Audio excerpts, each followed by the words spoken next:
great. Okay, opening statement, I'll take questions. That was an interesting ball game. I thought there were times where we could have blown the thing wide open, and it just seemed like something happened here or there. So the first half, we got a chance to go up 3 scores and make it 28-7, and we get the field goal. You know, even if we had not had to kick the field goal, but we had, kick the field goal, it could have been 24, but it could have been 28. And then we get the thing blocked, and not a great job for us on defense. We're down the field, scored all sides 20-14. We're pretty frustrated, the coaching staff, but at the same time, we felt like we had sans one big run by Jennings and a couple pass plays. We really played well defensively and kind of dominated them, and so that was the theme. Like, let's keep doing what we're doing. And I think you have to feel like they have to feel like they're fortunate to only be a seven-point ball game at half. So came back the second half and gave up big kickoff return, and there were some plays that we gave up. Then we got the kickoff return back. But as I told our team, if you ask me the difference in that ball game, turnovers were obviously a big factor in the ball game. The other thing was just the physicality. I mean, Grand Valley was by far the more physical team in that game. Our line, our offensive line, our backs, our receivers, I mean, everybody was playing very physical. And same thing on defense. We just kept plugging away, and we were a very, very physical defense. And at the end of the game, some of their guys weren't even out in the field just because I think we were so physical and just kept coming after them. So at times, just wanted to try to get to that 2-score lead, and it ultimately ended up being a pretty convincing win, 49-24.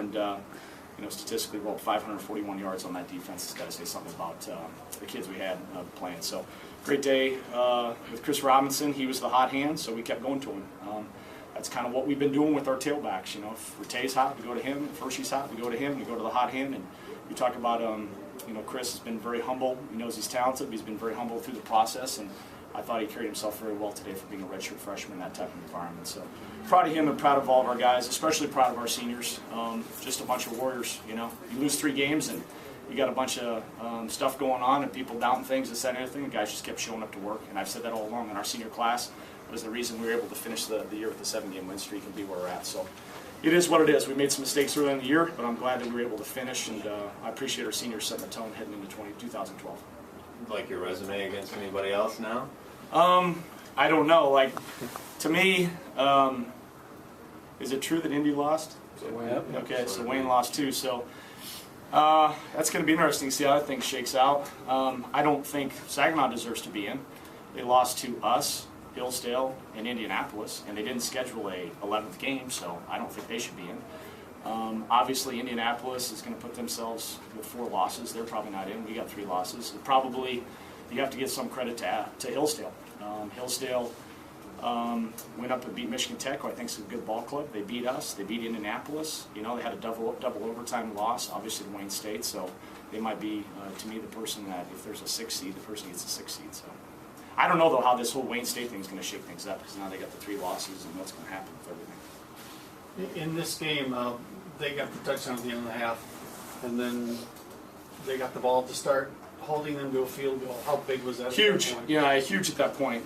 Great job by Eric Thompson on the 3rd down play. Made an unbelievable play coming across the field and tackling that guy. So we were scrambling a little bit in the second half. They were running the ball on us a little bit more than they had in the first half. So huge to hold them to that field goal attempt, and that was big. And we obviously as a staff got to go back. That was a new coverage we put in. And we've given up 2 touchdowns now at the end of halves, whether it's the first half or second half on some situations. So that's something that's got to be taken care of in the offseason.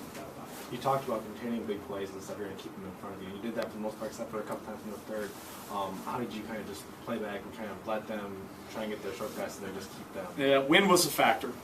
Wind was definitely a factor in that ball game. Although I thought our offense in the first quarter handled it very well. We scored 14 points, but when they took the ball to start the second half, we knew that we wanted to take the win instead of driving the win. I want to try to capture some momentum. So we played a lot more zone coverage when we got the 2-score lead, just trying to keep the ball in front of us more than anything else. And and then we did a good job getting some pressure on Jennings, and at times I think he was confused. I thought our secondary, even though we gave up the big play, our secondary did do a good job of disguising coverages. We had him off balance a little bit at times. Andre, how do you like, talk about, this could be the last game, you might get another one. How do you feel like the end of the season kind of came around for you guys? I feel like it was a successful season. We lost our 3 games in the beginning of the season. We came back and we fought and finished off the season what's our record? 8-3. So I mean, I feel like it's a success, and I'm proud about it. I'm happy. Talk about the physical nature of the whole game. Obviously, Saginaw was coming at you, and you guys were coming hard at them. I mean, it's Grand Valley Saginaw. I mean, that's we hate them, they hate us. So I mean, that was our mentality. We wanted to go out there and hurt every last one of them. So that's what we was trying to do. Brett, same question. How did you feel like you guys were able to match their physical coming at you? Same thing that Dre said. I mean, it's a big rival game, Saginaw versus Grand Valley. Two physical ball clubs, really good ball clubs. Last game of the season, Saginaw had everything on the line, and we knew what we had in stake coming into this game. So I think we just wanted to come out and focus on what we had to do to win this ball game and have fun doing it. You feel good if this does end up being the final game of your career? Yes, I'm happy with.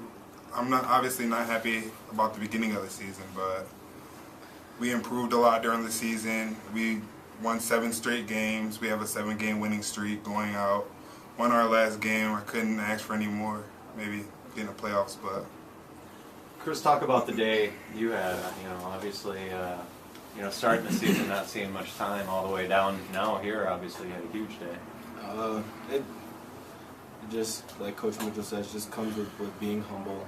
I remember just having the meeting and him talking about that.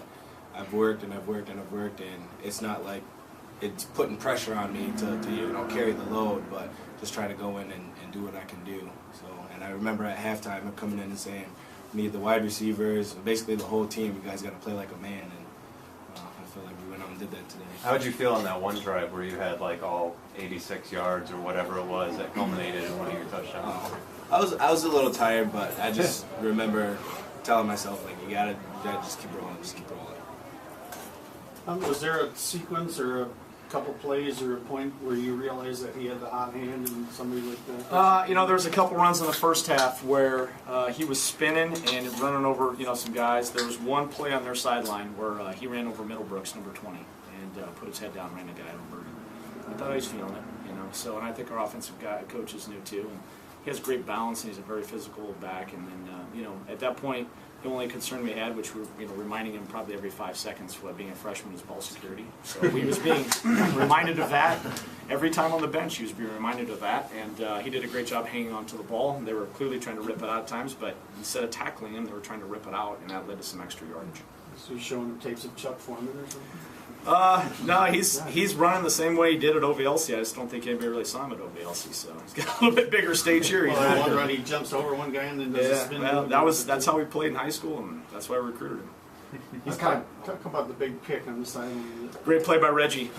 They tried to go Michigan Tech on us. They put the receiver in the backfield, thought we were going to be a man and get him locked onto a guy, but we were in zone coverage and playing 3, and we were just kind of screaming, and Reggie came off, and great job high pointing the ball and keeping feet in bounds. And I think he's starting to see his sophomore year, Reggie, who the type of athlete he is. He's just one of those guys that's always around the ball. So that was a really big play in their fumble. Then you got to go back to Eric Thompson, who's been doing it all year for us. The big 100-yard kickoff return to really just kind of give the momentum back to us when things were back and forth a little bit. But great job, and credit to him. He rolled back out on defense the next series too.